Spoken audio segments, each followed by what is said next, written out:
Book of Mormon, which is, do you know my second cousin wrote this? Or my third cousin? Oh, really? This guy, Robert Lopez, who's like kind of related to me, but really not related to me. And him and his wife probably want nothing to do with me. They're New York theater people. Book of Mormon, the Tony-winning musical comedy by Trey Parker, Matt Stone, and Robert Lopez. So he's the music. Okay. He writes the music. He wrote Let It Go for Frozen. He wrote the music for Frozen. He wrote Avenue Q.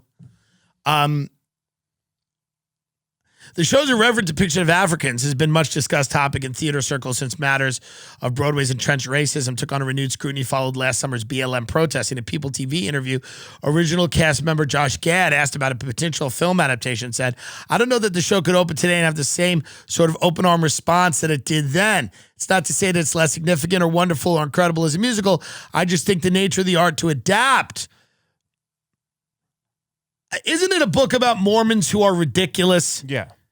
These people believe in magical underwear and that the Bible was dictated to a guy named Joseph Smith who was like staying in a Holiday Inn or something. Yeah. So the whole musical is a brilliant satire about how insane that is. Correct. To a degree, right? Yeah. And I guess they also they're slightly tone deaf when it comes to Africans because it's satirizing Mormons. Correct. Who are probably racist. Yeah. Right. Yeah. That's the whole point, right? The whole point is for you to go, look how ridiculous. Right. Look how absurd.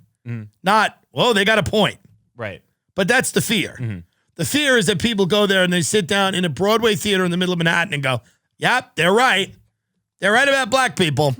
They're wrong about everything else they believe about magical underwear and Joseph Smith, who was like some drunk who came up with some dumb, like they're wrong about all that. And the temple, you have to go. Yeah, they're wrong about all that. But so it's absurd to me. This was the most successful Broadway show in other than Hamilton in like history. Book of Mormon was so incredibly successful. Nobody was upset at Book of Mormon. It was widely understood that this was a parody of people that believed absurd things. Okay? And now people are going, we have to adapt. Correct. We have to change it. It's interesting when you look at Trey Parker and Matt Stone, who are probably the most brilliant satirists of our time and political social commentary. Nobody really does it better. And people going, let's change it. Let's take a step back and let's change it. And I don't know. It just seems like it's never ending. And then In the Heights comes out. Lin-Manuel Miranda. People go, well, there's colorism. The Latin people are not Afro-Latino. I don't know. Listen, you know, at the end of the day, it's like, it's a great quote. We're letting the perfect become the enemy of the good. If it is good to have more representation, which I think it is, it's clearly good, as long as it's based on talent, right? And merit and finding people that are really good at what they do and not softening the entire space to where you're elevating mediocre people based solely on, box checking. But if you have people that are super talented, which in many cases they do, this is a great positive thing. But let's not let the perfect become the enemy of the good. Nothing's going to be, and it's also whose idea is perfect. We don't know what perfect is, but certain people's idea of like everything has to check every box and be the most, and it's like we're losing. Art can't function like that. It can't. It just simply cannot. And all the people that dismiss these concerns and go like, this is all old people that are like, hey, I can't go on stage and hate transgender people anymore. Sure, there's an element of that. But I think the more, reasonable people are saying all these things are a net positive. Diversity, different voices, different stories, things like that. It matters how it's done. And it matters that the art is first, the comedy's first. Whatever you're doing happens to be first. And you're not pathologizing everything into a political statement. You're making something great and including other people for no other reason than the fact that they enrich the work and make it better. It's crazy that SNL never had an Asian person on. It's crazy that they didn't have a black woman on. I've said that. Black women are probably the naturally funniest group of people over a certain age, usually over 40. But it's crazy that SNL, but it's all these white liberal Harvard guys that all you people want to be ruled by all the time. All you people, they seem to escape. As long as you're a tall Ivy League white guy, you seem to get out of that, and everybody still, builds a statue to you on the Temple Mount. I don't cast SNL. They probably had some blind spots. They certainly did. But, we've taken it to a level here where it's, where it's getting absurd. If every single story just has to have the most marginalized people truly are dead people, right? They're not alive.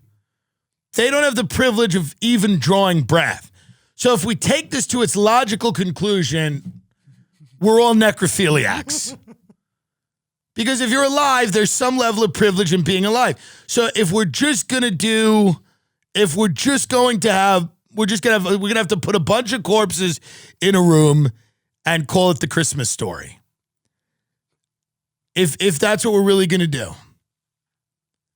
Because now people are like, well, you're ableist. You can walk. You're neurotypical. You're not autistic. You're cisgendered.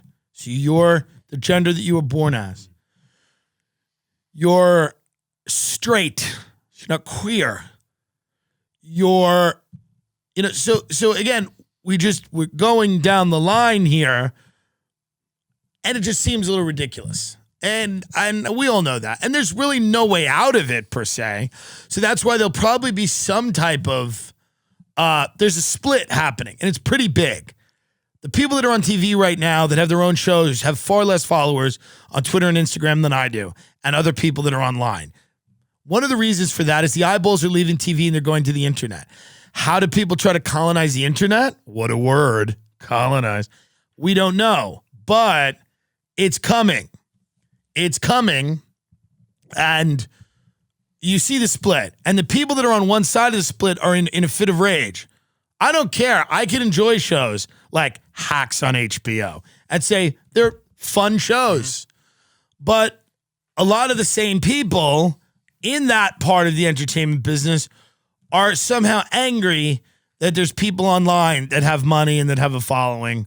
And the people in the media that work for major corporations and networks are angry that there are people that are on Substack writing and having a following. So you see a theme here. You see this decentralization happening, and a lot of people are not happy about it. There's a lot of people that are angry about it, and they're going to do something. They keep trying to do something. The problem is the money is with us for the moment. The people want the content. We have the freedom right now, and it's making money because it resonates with people, because we can do within reason, what we want to do. And we hope it stays like that. But if not, I will, with Hunter Biden, start a podcast, and it will be great. Bill Maher, he's a lot of great takes. It's just too much of a get off my lawn energy. Like, a lot of his takes are good.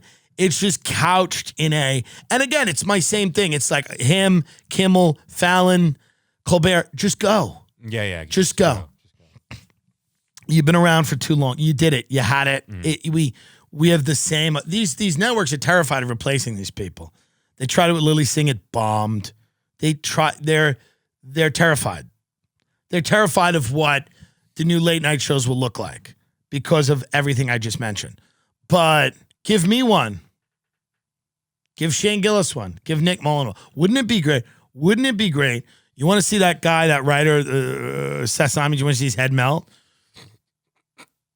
I get a late night show, Shane Gillis gets one, and Nick Mullen gets one. You want to see, like, just heads, his head just completely melts.